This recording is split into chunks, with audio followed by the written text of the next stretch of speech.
সবাইকে আসসালামু আলাইকুম। আমি স্বপ্নরাজ, আমার হোম ডিস্ট্রিক্ট সুনামগঞ্জ। আমি বর্তমান হাঁটছি টেকনাফ থেকে তেঁতুলিয়া পায়ে হেঁটে ভ্রমণ।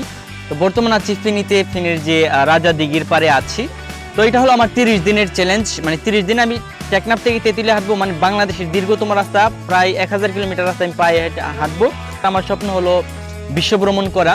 তো সবার আগে নিজের দেশটাকে আর একটু দেখা, সেই সুবাদে আবার টেকনাফ থেকে তেঁতুলিয়া। আর নেক্সট ভ্রমণ স্পেশালি আমার আগ্রহ পশ্চিমবঙ্গের যে 23টা জেলা আছে, আমি সাইকেল চালিয়ে ভ্রমণ করতে চাই।